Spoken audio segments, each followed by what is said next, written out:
Shalom, everyone. Welcome back. This is Achi'ka Da'veed from Absolute Knowledge of Torah. Today, we're going to be discussing the word righteousness. We're going to be looking at it from a Hebraic standpoint. There is an example in the book of Genesis about a man whose name is Noach, who was able to save his whole entire family during a very difficult time, especially when the Most High had decided that he was going to put an end to all humanity. So I believe this is something that we really need to take a look at because it describes what this man had did and who he was. And so let's take a look at it. It's in the book of Genesis, chapter number 6, verse 9. It says, "Here is the history of Noach. In his generation, Noach was a man righteous and wholehearted. Noach walked with Elohim." Well, the word walked there in the Hebrew is a verb that says that he caused himself to walk after the Most High. It wasn't something that anyone else caused him to do. It wasn't something that anyone else pressured him to do. It wasn't something that anyone else taught him to do. He made a decision to walk after Yah himself. He caused himself. That's the conjugation of that verb. It's called to hitpael. Okay? He also caused himself to live in a manner that was righteous and wholehearted. If we're going to be with the Most High, and we're going to be in pursuit of him, and we're going to be righteous and considered wholehearted, you and I have to make that decision. There's no one else who can make that decision for us. It says in his generation. So the question is, in our generation, are we righteous and are we wholehearted? And are we walking with Elohim? Are we causing ourselves to walk with Yahweh? Okay, let's take a look at the root of the word. The root of this word is zod. Zod means to hunt, pursue, and chase. Question: are we hunting? And are we in pursuit? And are we chasing after that which is right, like Noah? It wasn't a religious term. It was an actual term, meaning that Noah had made a decision that he was going to chase, he was going to hunt, and he was going to pursue the things that were pleasing to Yah and from his perspective. Okay? That's what it says. No one else did it for him. No one stood in his place. It wasn't given to him. It was something that he did himself. And because he made that decision to do that himself, Yah considered him righteous. And Yah considered him to be wholehearted. And so it had to come from within. It wasn't going to church. It wasn't a church service. It wasn't none of that. It was something that was from within himself. He had to ask himself those questions, and like we have to do ourselves. And so the word zod is actually the root word for the word zadik.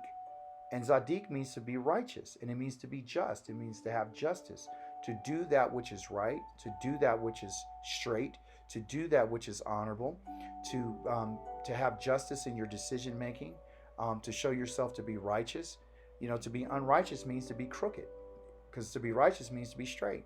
So the idea of this is that Noah had decided that he wanted to be different than everyone else.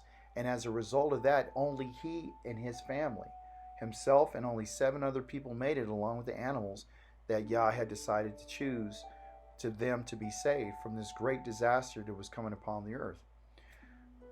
Also, too, he wasn't only righteous, but he was wholehearted towards the Most High.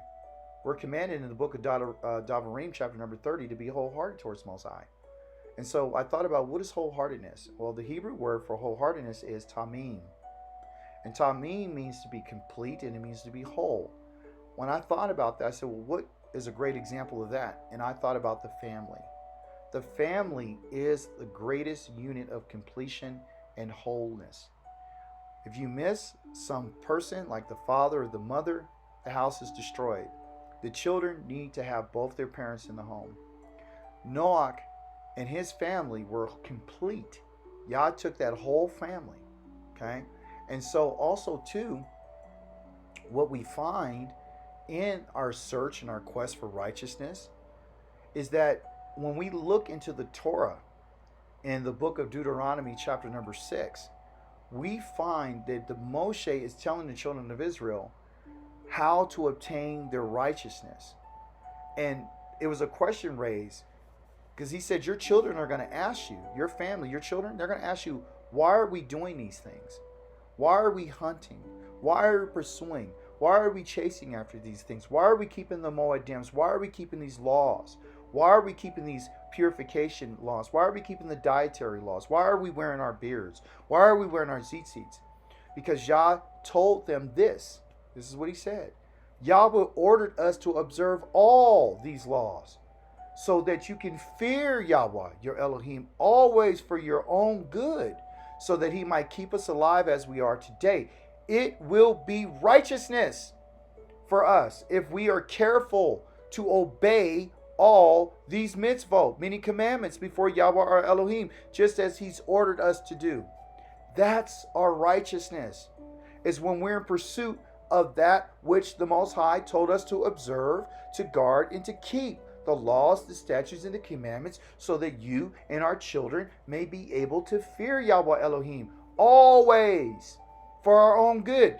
The laws of Yah are not done away with.